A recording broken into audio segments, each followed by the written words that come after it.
बिस्मिल्लाहिर्रहमानिर्रहीम। अस्सलामु अलैकुम। प्रोग्राम न्यूज़ वन स्पेशल के साथ मैं हूं जवाद कमार। वज़ीर ख़जाना असद उमर ने आज कायमा कमेटी को अहम ब्रीफिंग दी है कि अब पाकिस्तान मुआशी बहरानी कैफियत से निकल चुका है और ये तस्लीम किया कि आम आदमी के हालात बहुत ख़राब हैं, जल्द बेहतर हो जाएंगे। IMF से मामला तय पा गए हैं। आलमी मालियाती इदारे से 6 से 8 अरब डॉलर कर्ज मिल सकता है। गुज़िश्ता अदवार में IMF के साथ मुआहदे की तफसीलात भी पब्लिक नहीं की गई। वज़ीर ख़जाना ने कहा कि वो खुद आकर कमेटी में ड्राफ्ट शेयर करेंगे। अपोजिशन की जो बड़ी जमात है नून लीग, उसने हुकूमत के IMF के पास जाने पर शदीद तहफ़्फ़ुज़ात ज़ाहिर किए। मरियम औरंगज़ेब ये कह रही हैं कि IMF के साथ चोर दरवाजे से मुआहदे किए जा रहे हैं। हक़ाइक़ छुपाने के लिए पार्लियामेंट इजलास मनसूख किया गया और पीपल्स पार्टी भी मामले पर नून लीग की हम पल्ला नजर आ रही है।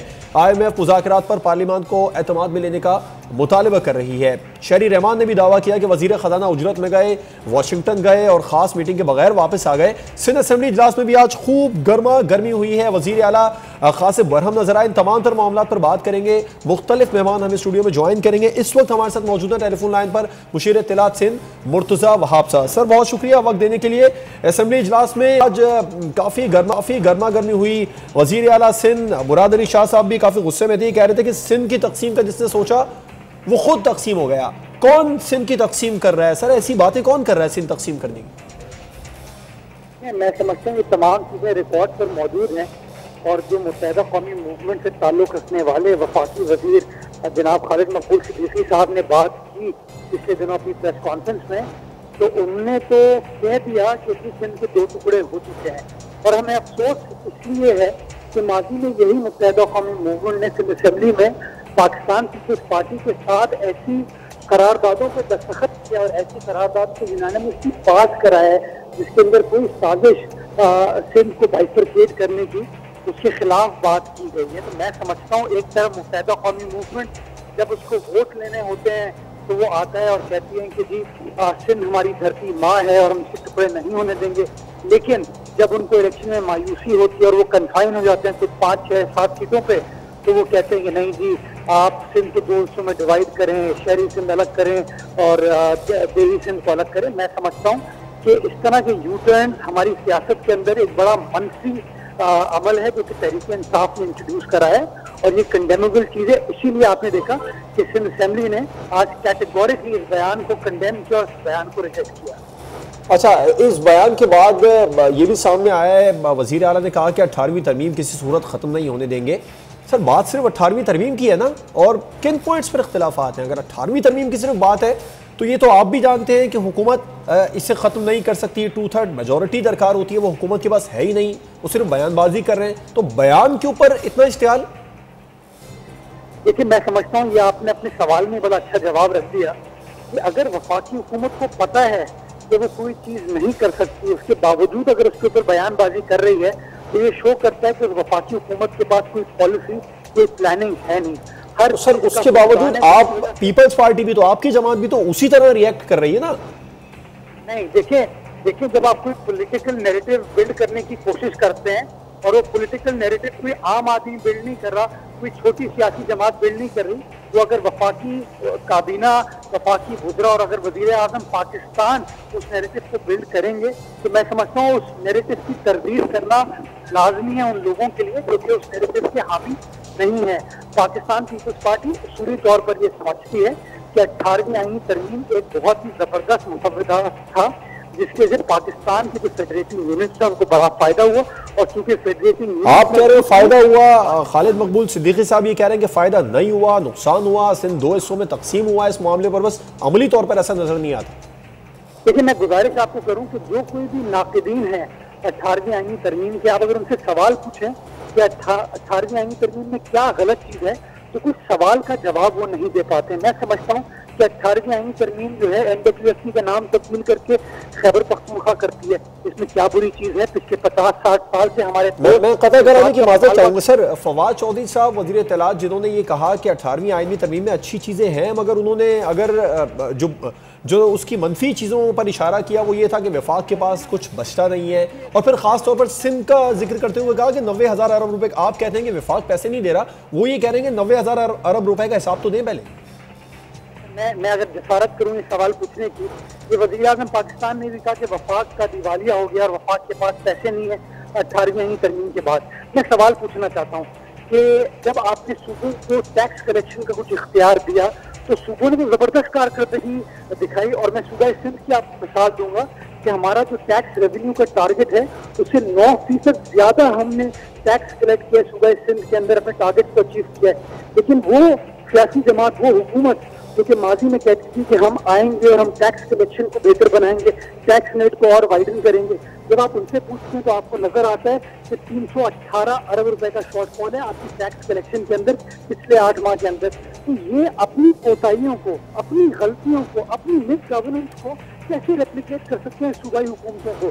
कैसे कह सकते हैं कि 18वीं तरमीम के ऐसे में नुकसान हो रहा है? ये इनकी कोताही है, इनके अंदर एफबीआर काम नहीं कर पा रहा, इनके अंदर इदारे से। मुसद्दर पाकिस्तान तहरीक इंसाफ के नजीब हारून साहब और एमक्यूएम के अब्दुल वसीम साहब, इसके अलावा नून लीग से कैसर शेख साहब ने ज्वाइन किया है, मैं उनका भी पॉइंट ले लेता हूँ। नजीब हारून साहब, मुर्तज़ा वहाब साहब ये कह रहे हैं कि वफाकी हुकूमत 18वीं तरमीम के हवाले से साजिश कर रही है, क्या आप इसका जवाब दें?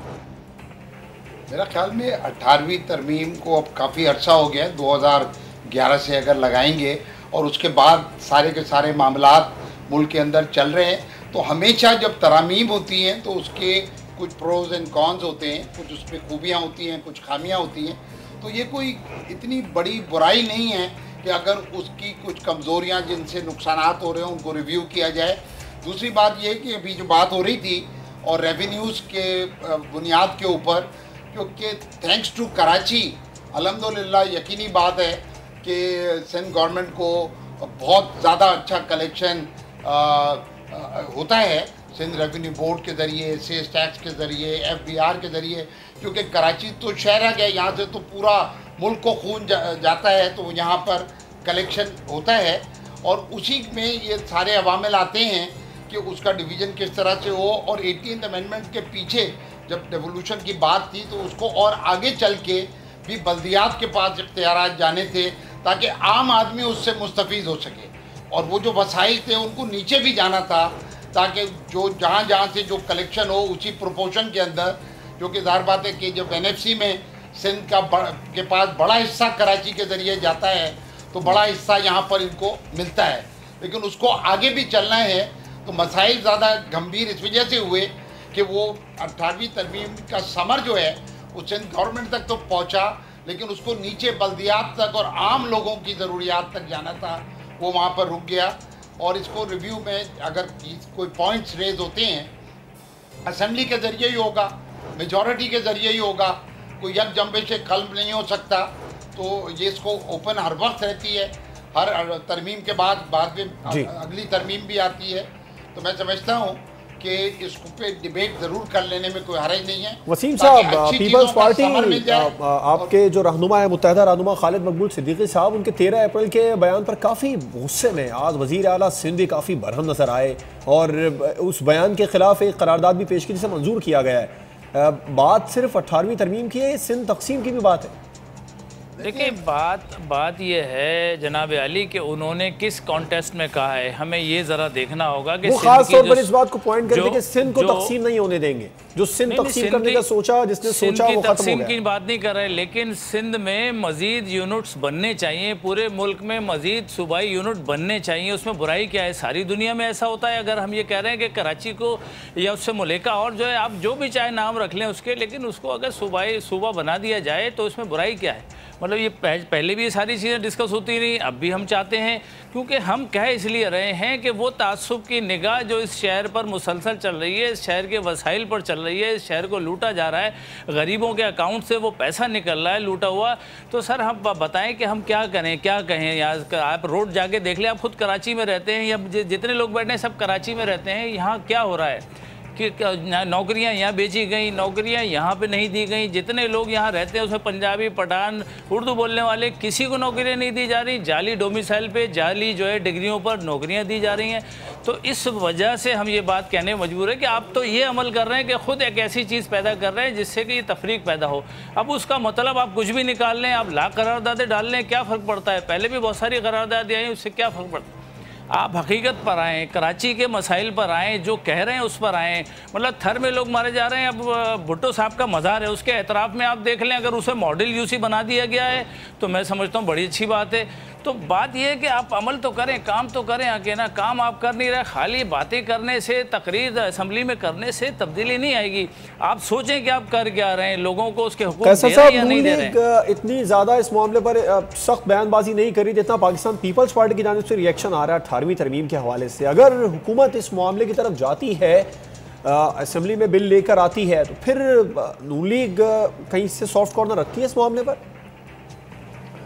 बिस्मिल्लाहिर्रहमानिर्रहीम। मैं अभी 18वीं तरमीम पे आता हूँ, लेकिन आज की बड़ी अहम, मैं आज फाइनेंस कमेटी की मीटिंग, मैं उस तरफ आऊँगा सर, मैं उस पर भी आपसे बात करूँगा। अभी जरा हम 18वीं तरमीम की बात करें। आप 18वीं तरमीम की बात कर रहे हैं, तो 18वीं तरमीम पे से हासिल बहस हो रही है। देखिए ना, जो कैपेसिटी है सूबों की, वो देखिए ना, उनको चाहिए कि ज़्यादा से ज़्यादा वो खर्च कर, तमाम सूबों को अपने सूबे तक तो हो रहा है 18वीं तरमीम में। आगे जो डिस्ट्रिक्ट में, मैं मसलन चिन्योट से हूँ, मुझे पंजाब का पता है कि आगे हमारे यहाँ वो उतना बराबरी की तकसीम नहीं हो रही। अगर 18वीं तरमीम ने सूबों को राइट दिया है, तो वो राइट, इसका ये मतलब नहीं है कि चंद शहरों पे ही वो खर्च कर दें। आप ये समझते हैं कि अगर कोई बिल आता है तो नून लीग इस मामले पर पाकिस्तान तहरीक इंसाफ को सपोर्ट करेगी? नहीं, ये सपोर्ट की बात नहीं है। इस वक्त वो बिल आता है, उसमें क्या चीज़ें होती हैं, हम आपस में डिस्कस करेंगे, बहस करेंगे, जो मुल्क के मफाद में होगा, जो हमारे सूबों के मफाद में होगा। लेकिन मैं आपको ये बता दूं कि 18वीं तरमीम के बाद अभी तक जो डिजायर्ड रिजल्ट थे ना, वो तो सभी एग्री कर रहे हैं कि डिजायर्ड रिजल्ट नहीं मिले। और वो भी, अगर मैं समझ रहा हूँ, उसका और नीचे की सतह तक जाना चाहिए ना। 18वीं तरमीम तो बिल्कुल ठीक है, सूबों को राइट मिलने चाहिए, सूबों को ज़्यादा पावर मिलनी चाहिए। लेकिन आगे जो तकसीम डिस्ट्रिक्ट्स में है, मसलन हमारे इलाकों की सड़कें हैं, जो सीवरेज है, जो साफ पानी का मुहैया होना है, बहुत बड़े मसाइल हैं। तो ये इक्वली डिस्ट्रीब्यूट भी तो होना चाहिए था, वो नहीं हुआ। निचली सतह पर सर आपने जिक्र किया, वैसे इस वक्त टॉपिक नहीं है, निचली सतह पर अगर वसाइल पहुंचे तो उसके लिए तो सबसे बड़ा पूरी दुनिया में तो निज़ाम चलता है, वो बल्दियाती निज़ाम चलता है, लोकल गवर्नमेंट सिस्टम चलता है। उसकी तो आपकी जमात इतनी ज़्यादा हामी नहीं रही, ना पाकिस्तान पीपल्स पार्टी का भी इतनी ज़्यादा उस मामले की हामी रही है। देखिए, बात ये, हमारी जमात में तो अभी डिबेट ये अगर होगी ना, जो कुछ उसके रिजल्ट आए हैं, जो रिजल्ट आए, देखिए जरूरी नहीं कि मैं हर बात पे अपनी जमात की पॉइंट ऑफ व्यू को ही ट्रो करूं। मैं तो आपको अपना पॉइंट ऑफ व्यू दे रहा हूं। मैं मुसलसल 1997 से इलेक्ट हो रहा हूं, मुझे ये भी तो देखना है मेरे इलाकों में क्या हो रहा है। सिर्फ देखिए ना, ये सूबों तक तो बात हो गई, सब बड़े बड़े लीडरों ने अपने अपने सूबों की बात कर ली, और कैपिटल में बात हो गई कि उनको तो पैसे मिल गए। लेकिन आगे क्या, वो निचली सतह तक सिर्फ बल्दियाती बात नहीं है। क्या डिस्ट्रीब्यूशन कभी बताई गई कि जो जिलों की तकसीम है वो भी हुआ? क्या एक ही जगह पे अगर ज़्यादातर खर्च हो जाएगा तो क्या ये मुल्क के लिए बेहतरी है? क्या एजुकेशन सबके लिए ज़रूरी नहीं है? क्या हमारे यहाँ सीवरेज, साफ पानी नहीं चाहिए? बहुत बड़ी एपिटाइटस मसलन मेरे यहाँ। तो ये, इसमें सिर्फ जमातों की बात नहीं है कि मेरी जमात क्या कह रही है, इसमें तो मुल्क का मफाद क्या है, हम सब ने मिल बैठ के इसको देखना है। और ये बहुत बड़ा पॉइंट है, बहुत हमें थ्रेड बेयर डिस्कस करना होगा कि क्या वजूहात हैं कि आप मामले पर मिलकर बैठकर तमाम जमातों को बात करनी होगी, अहम डिस्कशन करनी होगी। एक ब्रेक होगा, जिसके बाद वजीर खजाना असद उमर के दौरे अमरीका, IMF हुकाम से मुलाकातें, फिर अच्छी खबरों का उन्होंने दावा किया है कि तमाम मामला तय पा गए, मईशत मजबूती की तरफ जा रही है। एक ब्रेक के बाद इस पर बात करें।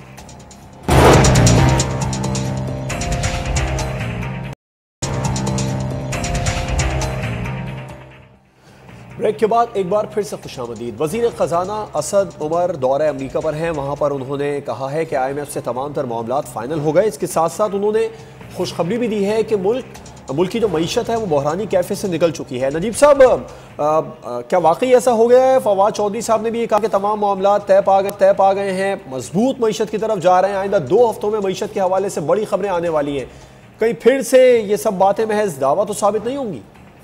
देखिए, ये तो ज़रूर हुआ है कि IMF की तरफ मौजूदा हुकूमत, जैसे पहली हुकूमतें रज़ा के साथ, रग़बत के साथ जाती थी, तो ये हुकूमत कराहियत के साथ वक्त लगा के पहले सारे एवेन्यूज़, सारे ऑप्शंस को देखने के बाद वहाँ गई है, और उसमें थोड़ा वक्त भी लगा है।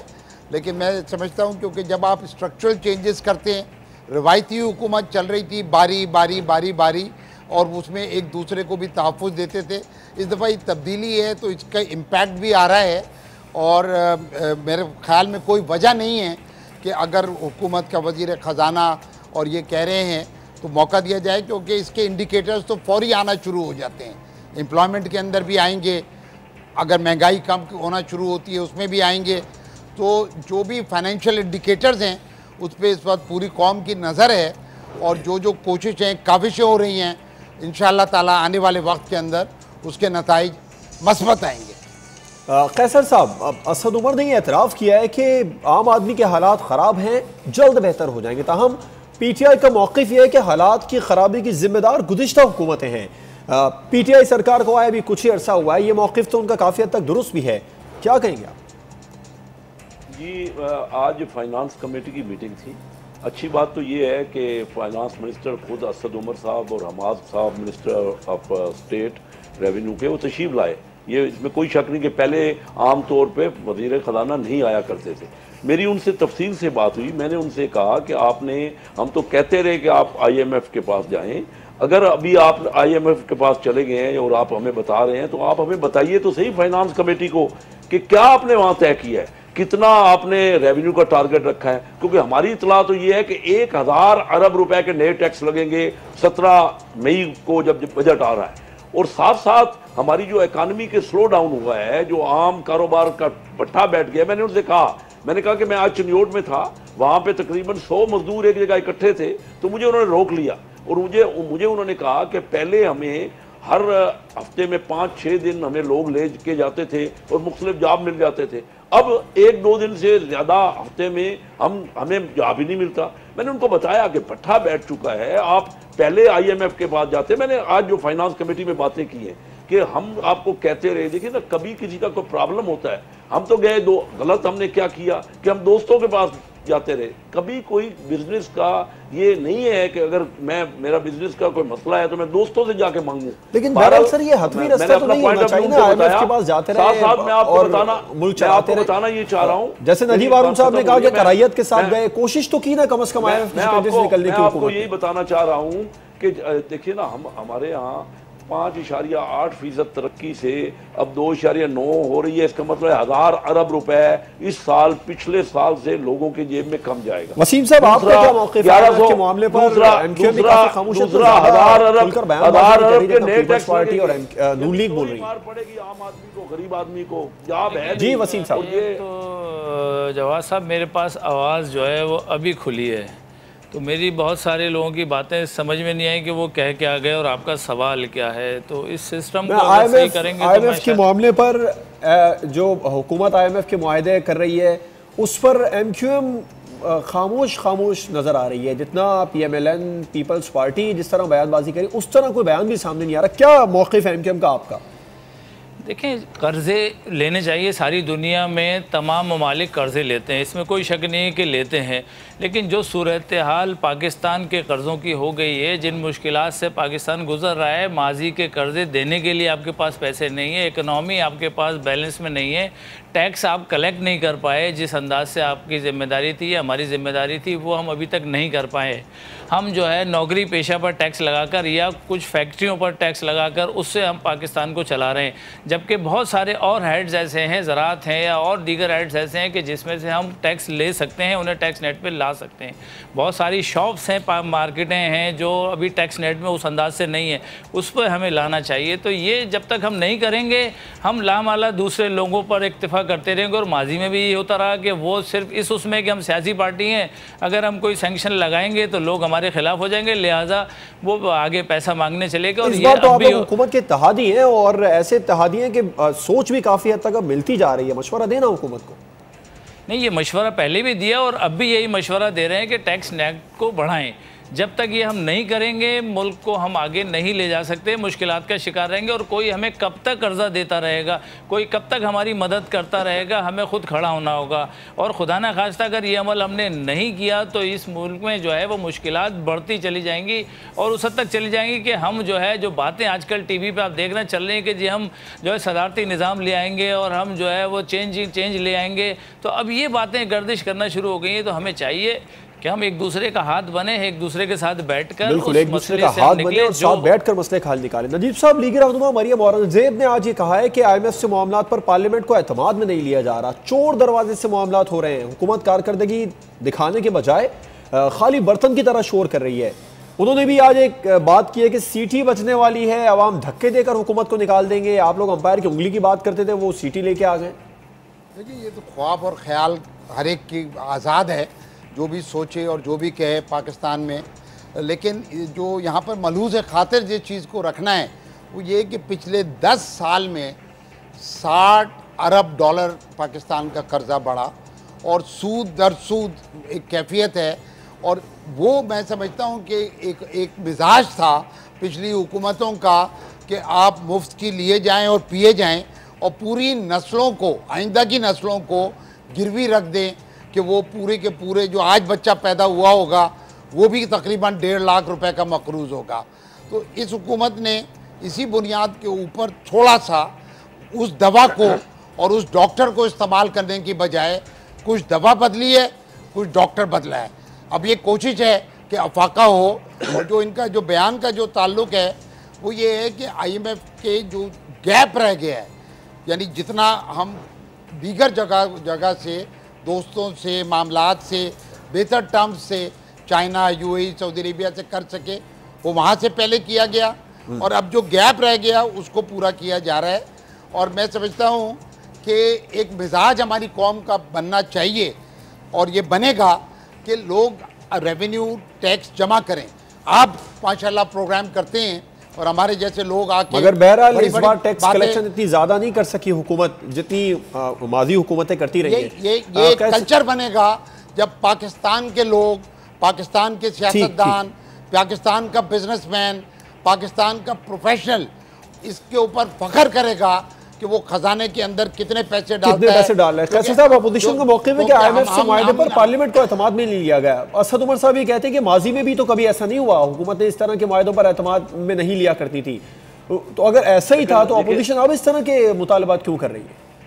नहीं, लेकिन इनका तो अपना ये कहना था ना, यही तो इस पे क्रिटिसाइज करते थे कि भाई आप एतमाद में नहीं लेते। मैंने तो आज उनसे कहा ना, देखिए ना, हमने एमनेस्टी दी, इन्होंने उस पर तनकीद की कि जो टैक्स बचाने वाले हैं आपने उनको फ़ायदा पहुंचा दिया। हम कहते थे कि IMF में जाओ, ये कहते थे हम खुदकशी कर लेंगे, IMF के पास नहीं जाएंगे। आज वही काम कर रहे हैं। देखिए, मैं सिर्फ मुख्तसर ये बात कहना चाह रहा हूँ कि कर्जे के बगैर तो कोई छोटा सा कारोबार भी आगे नहीं बढ़ता। इन्होंने जो 7 महीने में या 8 महीने में जो कर्जा लिया है, हमारे 8 महीनों से ज़्यादा कर्ज लिया है। हमने आमदनी बढ़ाई है, कर्ज जरूर लिया है, लेकिन आमदनी हमारे यहाँ 50 अरब डॉलर आमदनी बढ़ी है 5 सालों में, यानी हर साल 50 अरब डॉलर नई आमदनी बढ़ी है। अब हुआ क्या है कि अभी जो शरह नमूग है ना, वो 5.8 से 2.9 जा रही है। इसका मतलब है 1000 अरब रुपए लोगों के जेब में कम जाएगा। और साथ साथ टैक्स जो IMF ने, हमने सुना है, आज कंफर्म नहीं किया असद उमर साहब ने, मैंने पूछा कि आप हमें बताएं कि कितना टैक्स नए बजट का, लेकिन IMF की ख्वाहिश ये है कि 5100 अरब रुपए, यानी 1000 अरब रुपया नया टैक्स लगेगा और 1100 अरब रुपए लोगों के जेब में कम आमदनी जाएगी। आप अंदाजा कीजिए कि दोनों तरफ आम गरीब आदमी का हाल क्या होगा। और रोजगार, जब मईशत नहीं चलेगी तो रोजगार कैसे मिलेगा? तो ये इतना विशियस सर्कल है। इनको चाहिए था, मामलात खराब है मैं मानता हूँ, लेकिन इनको चाहिए था कि IMF के पास जाके एक इनको एंडोर्समेंट मिल जाती, एक सर्टिफिकेट मिल जाता, उनकी शराइत में जरूर डिबेट करते और डिस्कस करते। इन्होंने इतना लेट कर दिया कि किसी को बाहर, ये कहते थे बाहर से पैसा आएगा, इमरान खान साहब आएंगे, उनके ऊपर एतबार करके लोग सारी रेमिटेंस भेजेंगे, ज्यादा से ज्यादा पैसा आएगा, रेवेन्यू 4000 और पीपल्स पार्टी का जो ये मौक़िफ़ है कि पार्लियामेंट को एतमाद में नहीं ले रही है हुकूमत IMF के मामले पर, आप किस हद तक मुत्तफ़िक़ हैं? क्योंकि असद उमर साहब ने आज कायमा कमेटी को तो ब्रीफिंग दी है, ऐसा भी माजी में कभी नहीं हुआ। नहीं, उसमें एक लफ्ज़ भी नहीं बताया IMF का। मैंने खुद पूछा कि आप बताइए। चलिए, बहरहाल सर आए तो सही ना वो कायमा कमेटी के पास। वसीम साहब क्या मौक़िफ़ है? क्योंकि जब नेगोशिएशंस हो रहे होते हैं, अब अब्दुल वसीम साहब MQM का मौक़िफ़, जी साहब आपकी तरफ आऊंगा, मैं MQM का मौक़िफ़ लेना चाह रहा हूँ कि जो नून लीग और पीपल्स पार्टी इस मामले पर बहुत ज्यादा सख्त मौक़िफ़ अपना रही है कि पार्लियामेंट में नहीं आ रहे, पार्लियामेंट को एतमाद में नहीं ले रहे IMF के मामले पर। आज असद उमर साहब कायमा कमेटी के सामने तो पेश हुए, माजी में तो ऐसा कभी नहीं हुआ, क्या मौक़िफ़ है? देखिए, मौक़िफ़ तो ये बात सही है कि जब आप मुल्क के लिए कर्जा लेते हैं तो असम्बली में इस बात पर बातचीत होती है, काबीना में इस पर बातचीत होती है और इस पर एतमाद में लेना चाहिए, इसलिए कि हम साथ मिलकर चलेंगे तो आगे 2 कदम बेहतर अंदाज में चल सकेंगे। अगर साथ लेकर नहीं चलेंगे तो फिर तनकीद भी होगी और फिर मसाइल भी होंगे। तो हमें चाहिए कि अगर अपोजिशन ये मुतालबा कर रही है तो उनको साथ बिठाएं, उनसे मशावरत करें कि हम करना क्या चाह रहे हैं। इसमें कोई बुराई नहीं है और इसमें कोई ऐसी चीज़ भी नहीं है छुपाने वाली कि जी हम कोई छुपा के कोई चीज़ लेना चाहते हैं, लें बिल्कुल, एतमाद में क्यों नहीं ले सकते, हम बिल्कुल लेना चाहिए। ठीक है, एक ब्रेक की जानिब जाते हैं, उसके बाद हम बात करेंगे। आज खजाना असद उमर ने कहा है कि पाकिस्तान ने तारीख में इतने खसारों का कभी सामना नहीं किया जितना इस वक्त खसारे का सामना है। एक ब्रेक के बाद इस पर बात करेंगे।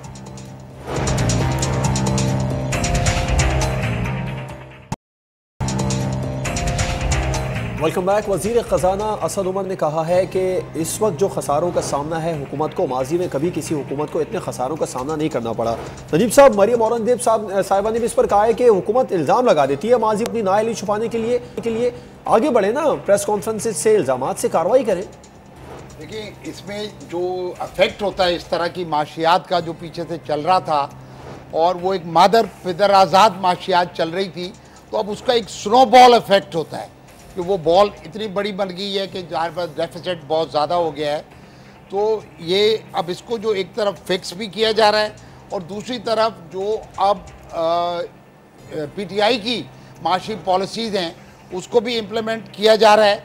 तो ये तो रिज़ल्ट का इंतज़ार थोड़ा बहुत तो करना पड़ेगा, लेकिन डे टू डे मामलात के अंदर मैं समझता हूँ कि यहाँ से ऑनवर्ड पॉलिसीज़ की अगर बेहतरी नहीं आती तो पॉलिसीज़ को रिविज़िट करना चाहिए, क्योंकि अब जो 6-8 महीने का वक्फा था इसके अंदर पिछले मसाइल को हल किया गया और उनकी जो कॉन्टिन्यूटी को भी ब्लॉक किया गया, क्योंकि जो लाइबिलिटीज़ एकदम से आई, कर्ज की जो किस्तें देनी थी उनको जो रिस्ट्रक्चर, ठीक है, आप समझते हैं कि अगर अभी मामला में बेहतरी नहीं आई तो फिर इन पॉलिसीज़ को रिविज़िट करना चाहिए? मेरे ख्याल के अंदर अगले 2 से 3 माह के अंदर अगर बेहतरी के इंडिकेटर्स तो फिर पॉलिसी को रिविजिट करना चाहिए। कैसर साहब, असद उमर साहब के बयान से आप कितने मुत्तफिक हैं? वो ये भी कह रहे हैं कि माजी में तो कभी भी ऐसा नहीं हुआ और माजी के ही खसारे सामने आ रहे हैं। डार साहब ने कभी ऐसा बयान नहीं दिया क्योंकि कौम को नहीं पता होता था कब बेल आउट पैकेज आया, कब दोबारा बेल आउट पैकेज लिया गया, शराइत क्या होती थी।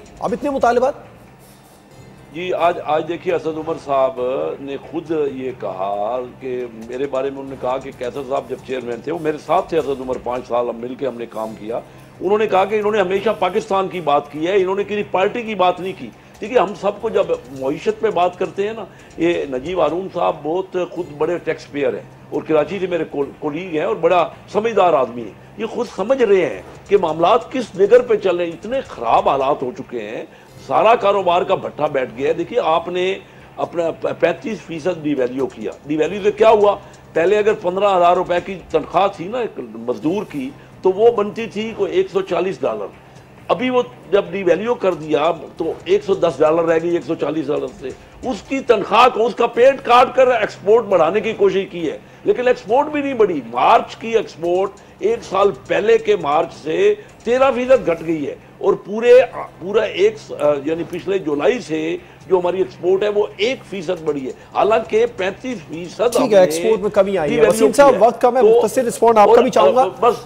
कुछ सिंध के मामला की बात कर लेता हूँ। सियासी माहौल काफी गर्म हो रहे हैं। MQM PTI की इत्तेहादी तो है, मगर अब हम ख्याल भी बनती जा रही है। सूबे में कितना टफ टाइम देने वाले हैं आप हुकूमत को? आपने इंपोर्ट को कम किया। वसीम साहब, आप सुन सकते हैं मुझे? जी, आवाज़ आ रही है अब आपकी। सर, सिंध में आप लोग इत्तेहादी हैं हुकूमत के, PTI के, तो अब हम ख्याल भी बनते जा रहे हैं, जो बयानात देखें सामने आ रहे हैं, तो सूबे में आने वाले दिनों में कितना टफ टाइम देने वाले हैं हुकूमत को आप, सिंध हुकूमत को? देखिए, सिंध हुकूमत की अपनी गलतियां हैं और अपनी खराबियां हैं। सिंध हुकूमत जिस तरह चल रही है, गुड गवर्नेंस ख़त्म हो चुकी है। वहाँ गवर्नेंस नाम को नहीं है, सिर्फ मखसूस लोगों के लिए काम किया जा रहा है और मखसूस पैसा निकालने के लिए काम किया जा रहा है। आप पूरा सिंध देख लेना, मैं तो खैर बोलूँगा तो ये होगा जी मुखालिफ है, लेकिन हर आदमी यही बात कह रहा है कि जी सिंध में जो है, जो तासुब की निगाह से नौकरियाँ, पानी, आप देखें वज़ीर आला जो है कैप्टन बना हुआ है कचरा उठाने के उसके कमेटी का। सर, इससे ज़्यादा और क्या हो सकता है? आप मुझे बताएं, वाटर बोर्ड अपने पास किया हुआ उन्होंने, जो लोगों को चलने नहीं दे रहा, ना पानी दे रहा है। K4 का मनसूबा कब का बना हुआ है, 8-10 साल हो गए उसको, लेकिन आज तक मुकम्मिल नहीं है। तो जब ये चीज़ें होंगी तो वो लामाला वो खराबियाँ कहाँ जाएंगी, वो जो चीज़ें खराबी की तरफ भी जाएंगी ना, अच्छाई की तरफ लोगों के लिए सिंध में काम हो रहा है। वसीम साहब बहुत शुक्रिया, साहब आपका भी बहुत शुक्रिया, और कैसर शेख साहब आपका भी बहुत शुक्रिया। प्रोग्राम आपने देखा, आपसे मुलाकात होगी इंशाल्लाह कल। इजाज़त दीजिए, अल्लाह हाफ़िज़।